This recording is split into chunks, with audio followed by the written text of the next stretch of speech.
নীরব নিস্তব্ধ নিঝুম এক রজনী। রাসূল সাল্লাল্লাহু আলাইহি ওয়াসাল্লাম গভীর নিদ্রায় আচ্ছন্ন। হঠাৎ তিনি একটি স্বপ্ন দেখলেন। স্বপ্নে তিনি দেখলেন জিবরাইল আলাইহিস সালাম তার পাশেই দাঁড়িয়ে আছেন, তার হাতে একটি রেশমি রুমাল। রাসূল সাল্লাল্লাহু আলাইহি ওয়াসাল্লাম কৌতূহল ভরে বললেন, হে জিবরাইল, তোমার হাতে এটি কি? জিবরাইল আলাইহিস সালাম বললেন, ইয়া রাসূলুল্লাহ সাল্লাল্লাহু আলাইহি ওয়াসাল্লাম, আপনি এটি খুলুন, তাহলেই বুঝতে পারবেন এর মধ্যে কি রয়েছে। নবীজি ধীরে ধীরে রুমালটি খুললেন এবং দেখলেন একটি স্নিগ্ধ কোমল ও পবিত্র চেহারা। নবীজি তাকিয়ে চমকে উঠলেন, কারণ তার প্রিয় বন্ধু আবু বকরের কন্যা আয়েশা রাদিয়াল্লাহু তাআলা আনহার চেহারা তিনি দেখতে পেলেন। তিনি বিস্মিত হয়ে বললেন, হে জিবরাইল, কেন আমাকে এই চেহারাটি দেখানো হচ্ছে? জিবরাইল আলাইহিস সালাম বললেন, ইয়া রাসূলুল্লাহ, তিনি হবেন সেই মহিমান্বিত নারী যিনি এই দুনিয়াতে এবং আখিরাতেও আপনার স্ত্রী হবেন। তিনি আপনাকে ভালোবাসা দিয়ে সকল দুঃখ ও কষ্ট ভুলিয়ে দেবেন। একথা বলে জিবরাইল আলাইহিস সালাম অদৃশ্য হয়ে গেলেন। রাসূল সাল্লাল্লাহু আলাইহি সাল্লামের ঘুম ভেঙে গেল। তিনি চিন্তাগ্রস্ত হয়ে রুমের ভেতর হাঁটতে লাগলেন। তিনি ভাবতে লাগলেন, আয়েশা তো এখনো শিশু, কিভাবে সে আমার স্ত্রী হতে পারে? 3 রাত পর একই স্বপ্ন দেখার পর তিনি নিশ্চিত হলেন এটি আল্লাহর পক্ষ থেকে একটি নির্দেশ। তা না হলে একই স্বপ্ন টানা 3 রাত ধরে আল্লাহর রাসূল কেন দেখছেন? দর্শকের পরে নবীজি সিদ্ধান্ত নিলেন আবু বকর রাদিয়াল্লাহু তাআলা আনহুর সাথে কথা বলবেন। একদিন নবীজি আবু বকর রাদিয়াল্লাহু তাআলা আনহু এর ঘরে দাওয়াত খেতে গেলেন। সেখানে গিয়ে দেখলেন বালিকা আয়েশা রাদিয়াল্লাহু তাআলা আনহা তার বান্ধবীদের সাথে পুতুল খেলায় ব্যস্ত আছেন। রাসূল সাল্লাল্লাহু আলাইহি সাল্লাম মৃদু হাসলেন, আয়েশার দিকে তাকিয়ে বললেন, হে আয়েশা, তোমার হাতে এটি কি? আয়েশা নিষ্পাপ হাসিতে বললেন, এটি আমার ঘোড়া। নবীজি বললেন, কিন্তু তোমার ঘোড়ার তো পাখা দেখা যাচ্ছে, ঘোড়ার কি পাখা হয়? আয়েশা সঙ্গে সঙ্গে বললেন, আপনাকে কে বলেছে ঘোড়ার পাখা হয় না? আপনি কি জানেন না আল্লাহর নবী সুলাইমান আলাইহিস সালামের ঘোড়ারও পাখা ছিল? নবীজি হেসে উঠলেন, তার মন দৃঢ় হলো, এই মেয়েটি একদিন ইসলামী জ্ঞান ও প্রজ্ঞায় উজ্জ্বল নক্ষত্র হবে।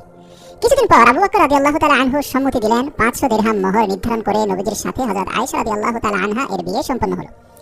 কিন্তু কিভাবে ছিল নবীজির দাম্পত্য জীবন? কিভাবে তিনি আয়েশাকে ভালোবাসতেন? একদিন আয়েশা রাদিয়াল্লাহু মজা করে বললেন, ইয়া রাসূলুল্লাহ, আপনি কি আমাকে ভালোবাসেন? নবীজি সাল্লাল্লাহু আলাইহি ওয়াসাল্লাম বললেন, হ্যাঁ আয়েশা, আমি তোমাকে খুবই ভালোবাসি।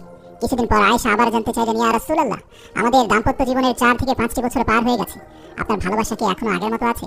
নবীজি মুচকি হেসে বললেন, আমার ভালোবাসা তোমার জন্য সেই প্রথম দিনের মতোই আছে, যেমনটি করে শক্ত করে রশির গিঁট বাঁধা থাকে। আয়েশা রাদিয়াল্লাহু এই কথা শুনে আনন্দে হাসলেন। নবীজি তার স্ত্রীর সাথে রসিকতা করতেন, তার সাথে দৌড় প্রতিযোগিতা করতেন। একবার তারা একসাথে দৌড় প্রতিযোগিতা করলেন যখন আয়েশা রাদিয়াল্লাহু তাআলা আনহা আসলে খুব পাতলা শরীরের ছিলেন, মানে তিনি অত্যন্ত ছোট ছিলেন। তো আল্লাহর রাসূল তখন হেরে গেলেন, আয়েশা রাদিয়াল্লাহু তাআলা আনহু জিতে গেলেন। এরপর অন্তত 10 বছর পরে আল্লাহর রাসূল সাল্লাল্লাহু আলাইহি সাল্লাম দেখতে পেলেন যে আয়েশার বয়স হয়েছে, সে যথেষ্ট স্বাস্থ্যবান হয়েছে। এরপর বলেন, আয়েশা, চলো তো এবার আবারও আমরা দৌড় প্রতিযোগিতা করি। আয়েশা সেবার হেরে গেল।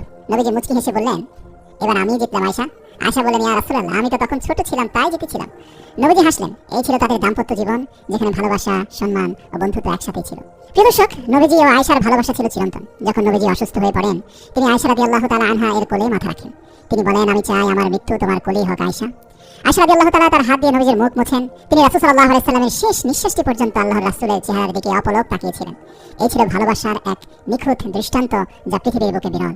প্রিয় দর্শক, ইতিহাস বলে একজন স্বামীকে তার স্ত্রীর সাথে বন্ধুর মতো আচরণ করতে হবে, যেমনটি মা আয়েশার সাথে আল্লাহর রাসূল করতেন। শুধু তাই নয়, আল্লাহর রাসূলের শিক্ষা হচ্ছে ভালোবাসার প্রকাশ ও যত্ন নেওয়া গুরুত্বপূর্ণ। এছাড়া নবীজি আমাদের শিখিয়েছেন স্ত্রীর সাথে খেলাধুলা করাও সুন্নাহ। এছাড়া পারস্পরিক সম্মান ও ভালোবাসাই হলো সফল দাম্পত্য জীবনের মূল ভিত্তি।